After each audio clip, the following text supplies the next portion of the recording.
Olá, alunos da Rede Municipal de Ensino. Vamos começar mais um estudo, né? Vamos aprimorar a nossa língua. Falar bem e escrever bem é um compromisso de todo cidadão para ser melhor compreendido e quando escrever também ser melhor respeitado, né? O texto ser mais respeitado, porque quando nós fazemos um bom texto, nós somos respeitados naquela nossa produção. Então, sejam todos bem-vindos. O que são figuras de linguagem? Como é que eu vou entender figuras de linguagem? É quando eu uso palavras vamos dizer assim, com outro sentido, com um sentido que não é próprio daquela palavra. Então, eu faço uso de várias figuras, figurando. Então, eu posso comparar, eu posso exagerar, posso suavizar vamos dizer, aquele fato. E eu sei que nós vivemos usando essas figuras todos os dias. Só não nos damos conta muitas vezes que é isso que nós estamos fazendo. Então vamos ver essa narrativa aí. No canteiro central da grande avenida, pessoas de várias idades, condições e ocupações esticam-se na ponta dos pés e puxam galhos das pitangueiras e amoreiras, que ladeiam a pista de Cooper para colher frutas maduras. Não foram ali com esse propósito. São passantes que, ao vê-las vermelhas e roxas no pé, não conseguiram resistir à tentação. Nem ligam para os olhares dos que passam de automóveis. Estão momentaneamente entregues à natureza, parceiros dos sabiás e bentivis da região. Então, aí nós temos uma narrativa, né? A pessoa conta aí o que as pessoas estavam fazendo. Vejam bem. Nós entendemos que isso acontece numa grande cidade, porque no canteiro central da grande avenida. Então, não basta ser apenas uma avenida, ela é grande, ela tem um canteiro central, aí tem uma mão, o canteiro central e a outra mão.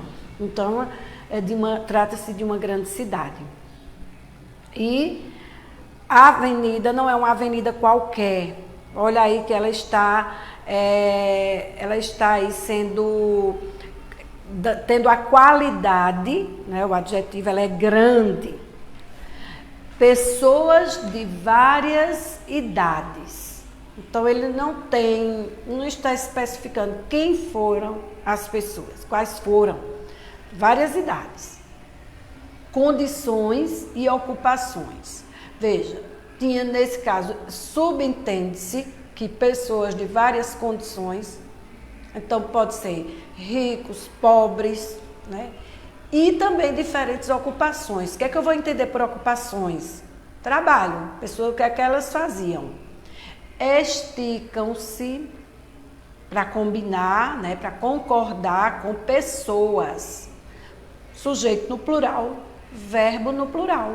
Esticam-se na ponta dos pés e puxam galhos das pitangueiras. Observe aí que nós temos um caso de derivação.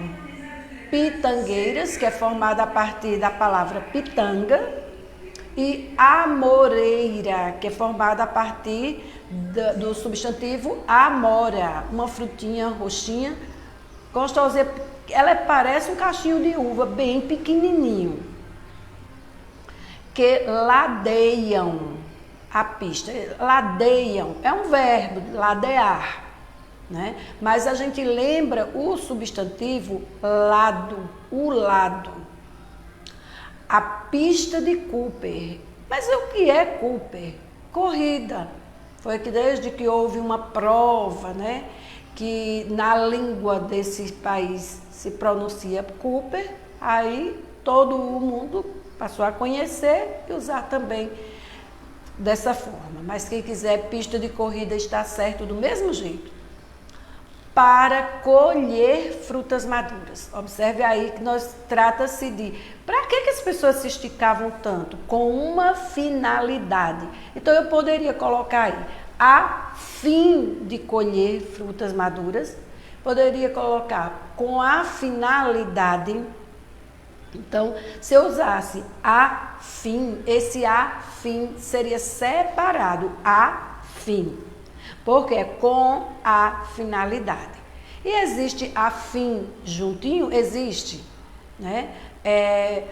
Nós temos pensamentos afins. Quer dizer, existe uma afinidade. Nós temos pensamentos semelhantes, parecidos ou iguais. São passantes. Passantes, né? De passar. Ao vê-las vermelhas e roxas no pé. Então vejam bem, vermelhas, a quem se refere? As pitangueiras, pitanga vermelhinha. E roxas, as amoras. Não conseguiram resistir à tentação. Conseguiram, vamos lembrar que quando eu pronuncio conseguiram, resistiram, esticaram, esses verbos estão no passado. Agora, se for no futuro, resistirão, esticarão, entendeu? Resistirão, conseguirão. Aí sim, olha, a pronúncia é diferente para quando você quiser saber se termina com AM ou com AOTIL o verbo. AM, para que se refere ao quando o fato já aconteceu, está no passado. E AOTIL, futuro, quando ainda vai acontecer. E tentação seria um verbo? Existe tentação? Não. É só para o caso de verbo. Tentação não é. Tentação é um substantivo. Observe que eu posso usar o artigo antes dele. A tentação, uma tentação. Então, trata-se de substantivo. Nem ligam para os olhares. Quem nem ligam? Quem é que nem ligam? Quem é que foram ali com esse propósito? As pessoas de várias idades, condições e ocupações. Então, para não ficar repetindo as pessoas, até o verbo mesmo, na pessoa que o verbo foi empregado, terceira pessoa do plural, nem ligam elas. Quem não foram? Elas, as pessoas. Nem ligam para os olhares dos que passam de automóveis. Estão momentaneamente. Olha uma palavra. Estão momentaneamente. É uma palavra que vem de momento. Estão momentaneamente entregues à natureza. Por que eles estão entregues à natureza? Porque eles estão em meio a algumas plantas que são frutíferas e eles estão num canteiro. Então, ali faz parte da natureza. Parceiros de sabiás e bem-te-vis da região.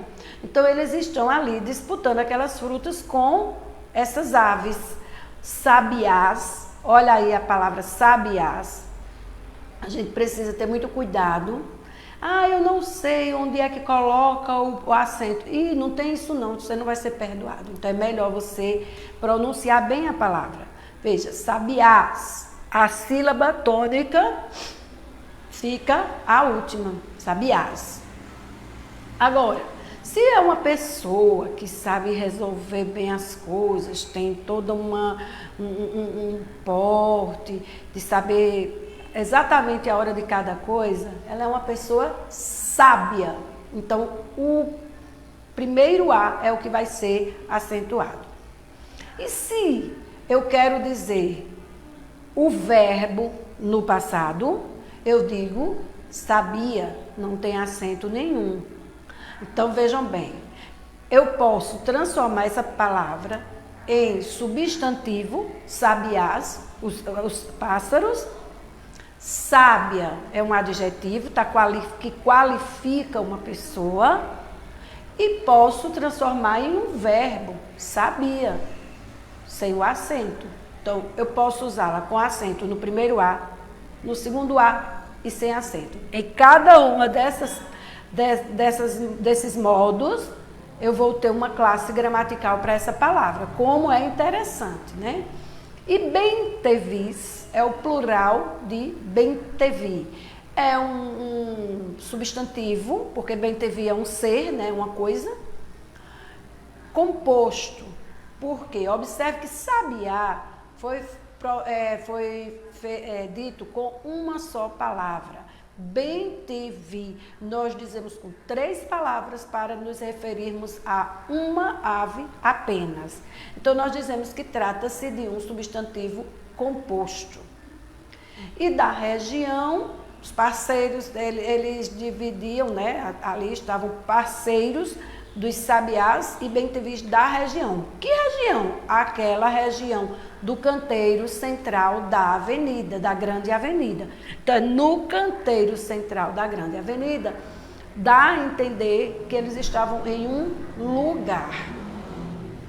Então, esse texto, ele saiu na revista Veja, ele foi publicado, veículo de publicação, revista Veja, o autor é Ivan Ângelo, São Paulo, 10 de novembro, está quase aniversariando esse texto, já aniversariou, né, esse texto em novembro de 2004, em 1980, página 186. Então, é importante que quando se escreva um texto, ou copiar o texto, dizer de onde foi a fonte, onde esse texto foi publicado, quem é o autor, tudo direitinho, porque senão vai caracterizar que o texto era seu. Isso não é legal. Releia estas passagens do texto. Pessoas de várias idades, condições e ocupações esticam-se na ponta dos pés. Ao vê-las vermelhas e roxas no pé, explique o sentido da palavra pé em cada uma dessas passagens do texto. Porque eu posso livremente usar a palavra pé nesse contexto. Observe que nossa língua, ela tem muitas palavras que são polissêmicas. Polissemia, mais de um. Poli, mais de um. Semia, sentido. Elas têm mais de um sentido. Eu digo, fulano é tão animado quanto a mãe. Eu estou comparando um ao outro. Exagero, hipérbole, né? Eu vou chorar rios de lágrimas. Um exagero. Ou eu usei porque não tinha outra palavra e se aproxima muito, né, de pé. Ou eu estou representando um som. Seria uma onomatopeia. Aí você vai ler direitinho para entender o uso das figuras de linguagem.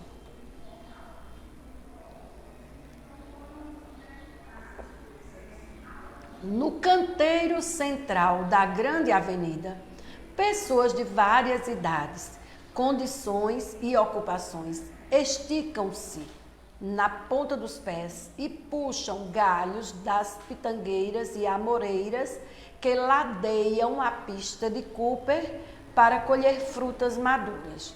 Não foram ali com esse propósito. São passantes que, ao vê-las vermelhas e roxas no pé, não conseguiram resistir à tentação. Do primeiro período, gente, vamos lembrar agora o que significa período.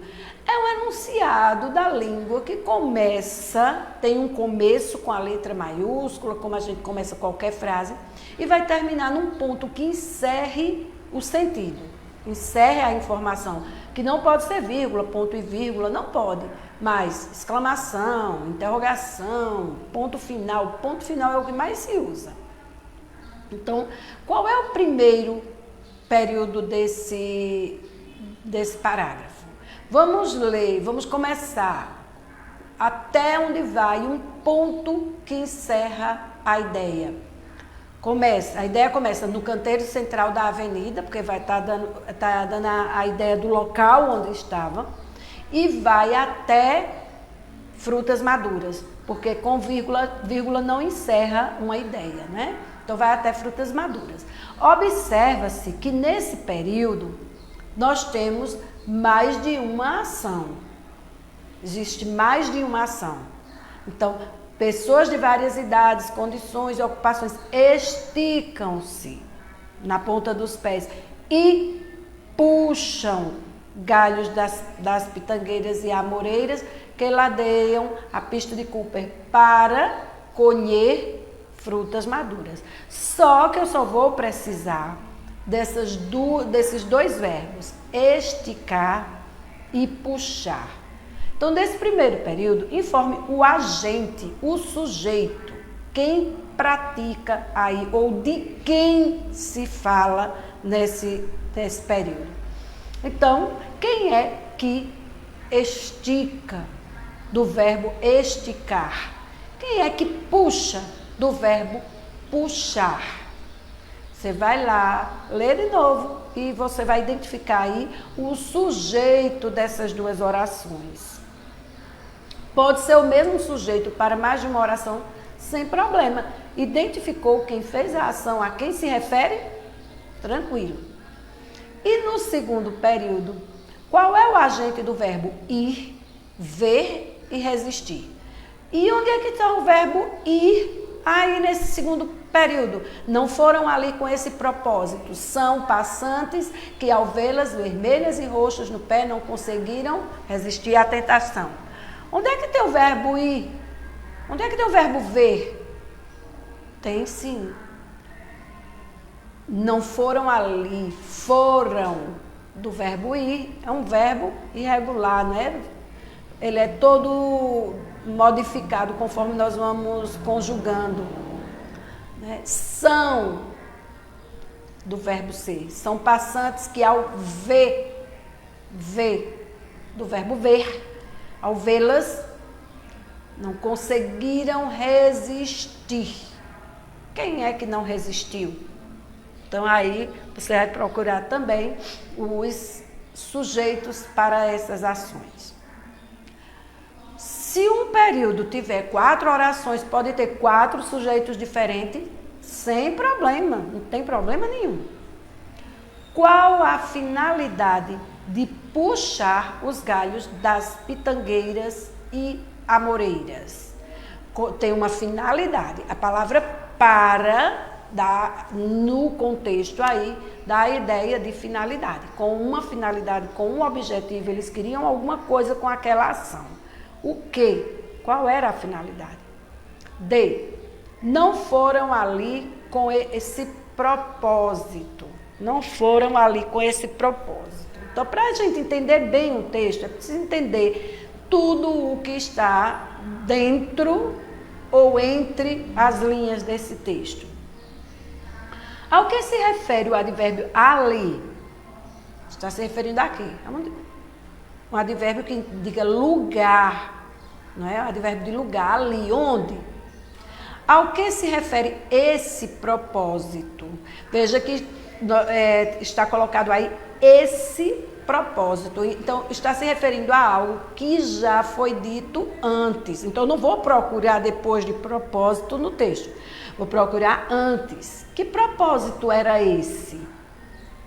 Então, se eu ainda fosse citar o propósito, eu usaria este, porque vai estar depois. Como eu já disse no texto, qual era o propósito? Já disse, então não foram ali com esse propósito. Então, é algo que está antes. Quem são os passantes de acordo com o texto? Quem são passantes? Passantes do verbo passar. Quem passava? Ok? Fácil de identificar.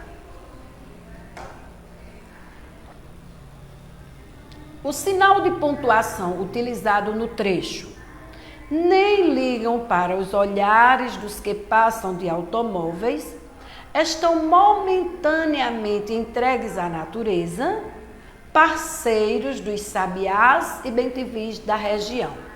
O sinal de pontuação serviu para indicar. Qual é o sinal de pontuação? Vírgula. Vamos entender aí a importância que tem uma pontuação bem feita para a compreensão da informação. Então, é o início de uma fala, a vírgula foi usada para mostrar que é o início de uma fala, uma pausa, uma pergunta ou uma negação. Então, eu não estou identificando muito bem, vou lá, leio de novo. Agora, eu tenho que respeitar as regras de pontuação. Para que serve cada pontuação? Por exemplo, se eu for ler uma pergunta sem dar o som da interrogação, eu não vou fazer uma pergunta. Por exemplo, ele não veio hoje. Eu estou afirmando que ele não veio. Mas, e se eu disser, ele não veio hoje? Eu tenho que ler a pontuação também. Então, já mudou o sentido, virou uma pergunta. E se eu quiser dizer isso de uma forma bem animada? Ele não veio hoje, que geralmente vocês fazem isso com o professor, que é para ter uma aulinha vaga, né? Ele não veio hoje. Então, isso dá uma ideia de uma emoção na frase. Então, é uma frase interjetiva. Então, você precisa ler direitinho e aí você vai entender a necessidade de usar a pontuação. Se a gente for parar em regras, você vai esquecer. Mas se a gente for parar em leitura, observando, aí você não esquece nunca. 4. A expressão velas se refere às avenidas e pessoas, às pitangueiras e amoreiras, pessoas e natureza, ou sabiás e bentivis. Então, tem que ir lá no texto novamente, dar uma olhada para saber ao que se refere.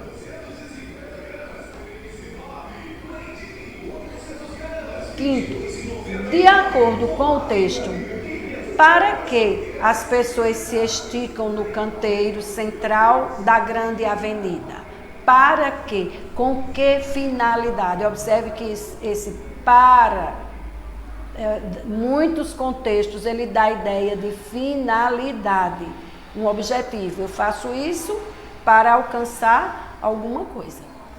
Então, era para observar a natureza, era para olhar as pitangueiras, para fazer Cooper ou para colher frutas maduras. 6. As pessoas se esticam nas pontas dos pés para colher frutas maduras. A palavra destacada indica uma ideia de lugar, tempo, finalidade ou intensidade. Muito ou muito pouco. Intensidade, as pessoas sempre pensam que é para muito. Não, tanto é para muito como para pouco. Ok? É uma intensidade. E aí vamos a uma tirinha, né? Os ratinhos muito engraçados. Então, temos 2 ratinhos aí, um ratinho e a ratinha. E ela pede, fala uma coisa romântica. Deve estar admirando o luar, né? À noite, as estrelas ao fundo. Então, estava todo o clima, né? Meu amor é uma caravana de rosas vagando num deserto inefável de paixão. Ixi, que declaração de amor. Aí ela faz, uau! Animou, né? Agora traduz. E ele diz, aí você está querendo demais. Quer dizer que talvez nem ele sabia o que estava dizendo ali. E a gente tem que ter cuidado, tem muita gente usando qualquer palavra em qualquer contexto para falar bonito. Falar bonito também é mais. Falar bonito é mais falar certo, corretamente, empregando as palavras no sentido próprio delas, do que falar palavras que as pessoas não conhecem. Cuidado com isso, né? Nem ele sabia o que estava dizendo. Então, os ratinhos estão namorando sob a luz das estrelas. Sob, abaixo. Se fosse sobre, seria acima. Por exemplo, eu deixei a bolsa sobre a mesa. Então, eu deixei em cima da mesa. Agora, a bolsa estava sob a roupa. Então, estava abaixo da roupa. Vamos ter cuidado com o uso também dessas palavras, porque torna-se importante para a nossa melhor comunicação. Então, os ratinhos estão namorando sob a luz das estrelas. Que figura de linguagem o ratinho emprega para atender ao pedido da ratinha? Ele fez uma comparação, ele comparou uma coisa com a outra. Ele usou palavras que se aproximavam de algum termo para poder se comunicar, como nós dizemos, o braço da cadeira, o pé da mesa, foi isso. Ele empregou o som, representou o som com palavras, onomatopeia, isso representa o barulho de alguma coisa, ou ele foi exagerado, uma hipérbole. Ele usou uma frase hiperbólica para fazer a sua declaração de amor. 8. A ratinha parece ter ficado impressionada com a fala do ratinho, né? Ela deve ter dito, agora eu me arrumei, o cabra fala bonito mesmo. Que palavra ela empregou para expressar sua satisfação? Satisfação, animação, emoção, pontuação. Geralmente essas frases de muita emoção, que expressam sentimentos, são pontuadas com a exclamação, né? Que nós chamamos as frases interjetivas.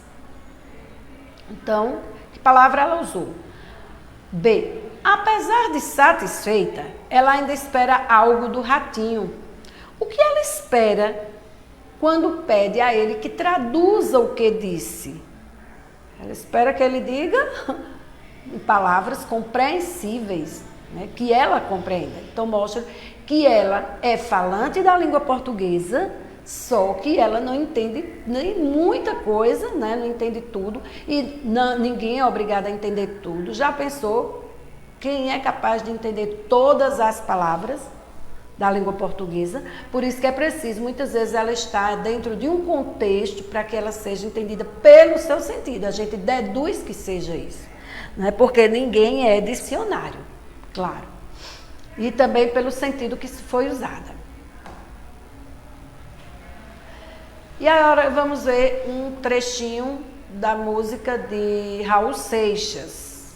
Eu nasci há 10 mil anos atrás. Eu nasci há 10 mil anos atrás e não tem nada nesse mundo que eu não saiba demais. Sabe tudo. Eu vi a arca de Noé cruzar os mares. Vi Salomão cantar seus salmos pelos ares. Eu vi Zumbi fugir com os negros para a floresta, para o quilombo dos palmares. Eu vi. Eu fui testemunha do amor de Rapunzel. Eu vi a estrela de Davi brilhar no céu. E para aquele que provar que eu estou mentindo, eu tiro o meu chapéu. Observe aí, eu nasci há 10 mil anos atrás. Há, esse verbo haver, nesse caso aí, dá a ideia de tempo passado. Se esse verbo foi empregado e já dá a ideia do tempo passado, não havia necessidade dele colocar anos atrás, porque já indica que é passado. Quando eu digo há 10 mil anos, então já o meu interlocutor já está entendendo que esse tempo já se passou. Não precisa usar atrás. Ou eu digo, eu nasci há 10 mil anos, ou então eu digo, eu nasci 10 mil anos atrás. Nunca fica os dois juntos, não é necessário, tá? Então, ele deve ser uma pessoa, o eu lírico aí, de muitos anos, né? Então, no trecho, eu nasci há 10 mil anos atrás. E não tem nada nesse mundo que eu não saiba demais. Tudo ele sabe. O emprego do termo sublinhado, né? Não tem nada nesse mundo que eu não saiba demais. Sugere que o personagem do texto é exagerado, é louco, é velho ou é curioso. Realmente ele teria vivido esse tempo? Ou ele está usando hipérbole nesse texto, o exagero? Vamos pensar. Tem que ler o texto e ver tudo o que ele usou para poder concluir se trata-se de um exagero ou realmente ele tem esse tempo todinho, né? 10.000 anos. E agora o samba em prelúdio, Vinícius de Moraes. Eu sem você não tenho porquê, porque sem você não sei nem chorar. Sou chama sem luz, jardim sem luar, luar sem amor, amor sem se dar. Eu sem você sou só desamor, um barco sem mar, um campo sem flor. Tristeza que vai, tristeza que vem. Sem você, meu amor, eu não sou ninguém. Que bonitinho, né?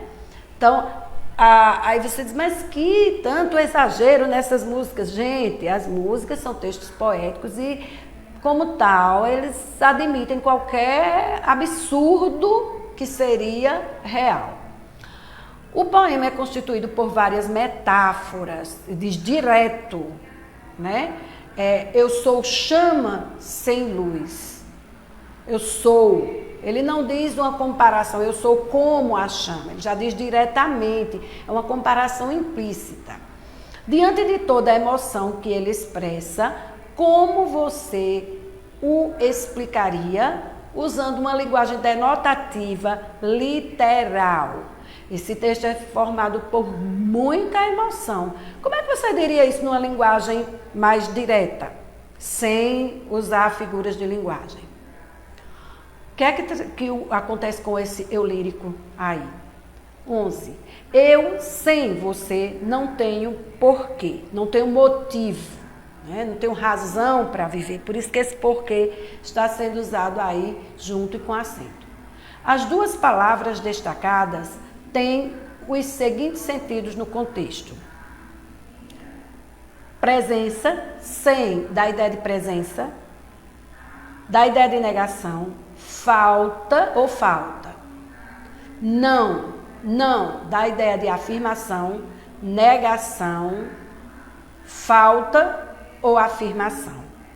Então você vai olhar, ler direitinho e vai ver que elas têm um sentido. E só pode marcar uma dessas alternativas que esteja certinha, sem o que significa dentro desse contexto, qual é o sentido dela, e o não.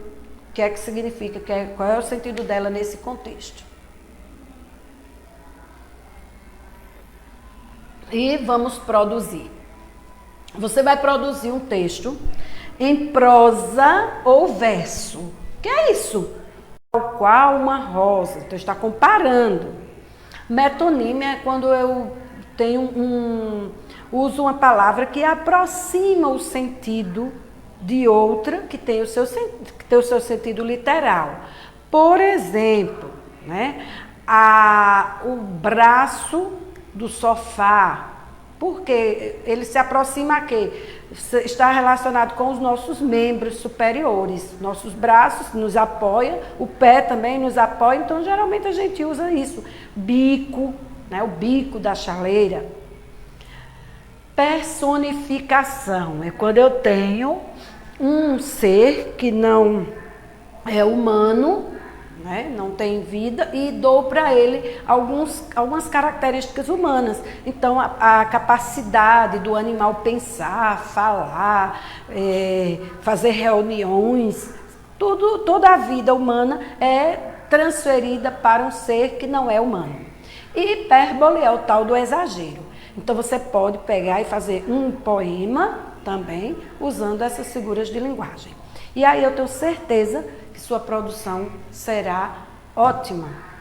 E assim, você produzindo, você está colocando em prática o que foi discutido na aula, melhorando a sua escrita, a pontuação.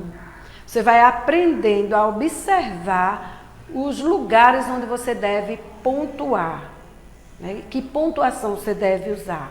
Mas é preciso produzir texto. Do contrário, fica mais difícil ou talvez nem aprenda, tá certo? Então, eu já conto com a sua atividade, você vai observar, ficar atento para tudo isso. Esses textos são possíveis tranquilamente de se usar as figuras de linguagem. O que não é possível é na notícia, por exemplo. Um texto científico não pode, mas esses textos literários, sem problema. Use e abuse das figuras de linguagem, ok? Muito bem, então vamos encerrando por aqui. Fiquem com Deus.